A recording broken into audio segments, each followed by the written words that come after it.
Hey everyone, and welcome to True Calling, where we explore real stories behind meaningful careers.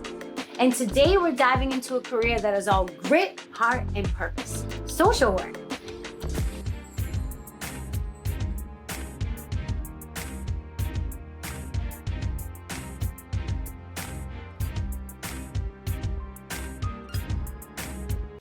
My guest today, Cheryl Favalora, is someone who shows up every single day to make a difference in people's lives, and often behind the scenes in the most challenging and difficult circumstances. We're going to talk about what drew her to her path, the emotional highs and lows of her job, and what it really means to be a meaningful support system in somebody's life.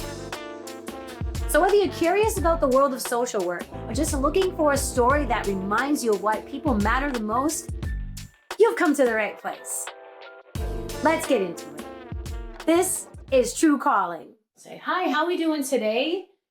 This is Cheryl Favalora from the Gloucester Housing Authority. Thank you for joining me today. Oh, I'm very pleased to join you.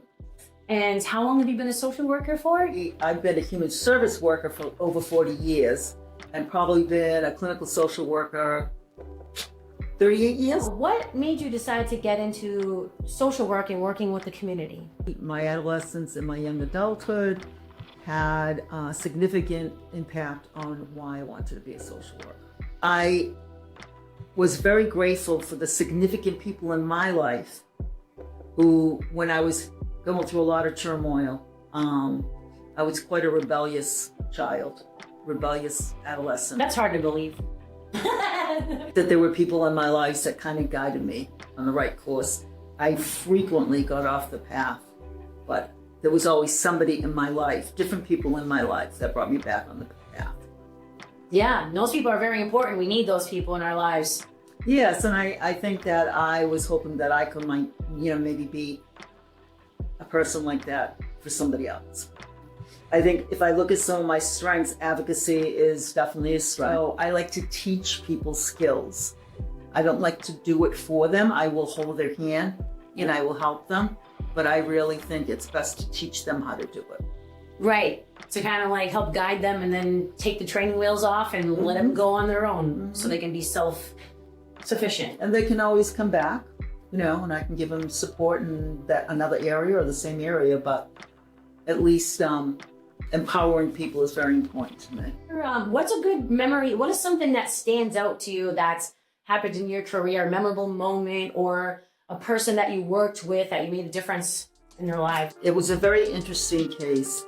When I arrived to the home, all the shades were down. Clearly this woman was significantly depressed. This woman had a child who had perinatal asphyxia. She was deprived of oxygen for a long time. So she had significant brain damage, the child. And the child would never learn how to eat by herself. She would never go to the bathroom by herself. She would never talk. She would never walk. And this was an incredible challenge for me. When the little girl was 4, she passed away. And this woman was incredible. She was my role model. What happened was, not only did she learn the day of her daughter's birth that her daughter was severely brain damaged, her husband died on the way to the hospital. In a car crash. I really was significant in this woman's life. I felt like I was just doing my job, but this woman was incredibly grateful. She became a nurse, and she was a nurse for children like her daughter. Wow, that's an incredible story. Like I said, we were connected for a long time, and then I didn't hear from her. But I figured, she was like a little butterfly. She turned into a monarch, and she went off and did her own thing. This woman came up to me and approached me. I recognized her.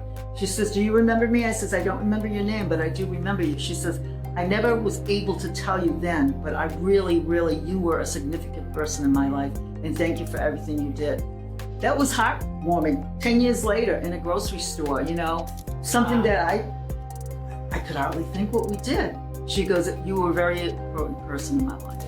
What are your future plans with your career? Who knows if I wake up tomorrow, but the bottom line is I basically have told my boss here that I would like to stay in this position till I'm 75. Yes. With the saying from Angela Mayo that they might not remember what you said, but they remember how you made them feel. Thank you for joining us on True Calling, where purpose meets passion. If today's story with Cheryl Favalora inspired you, don't forget to like, subscribe, and share. It helps us keep telling the stories that matter. Have a calling of your own or know someone who does? Drop us a comment and reach out. We'd love to hear from you. Until next time, follow your true calling.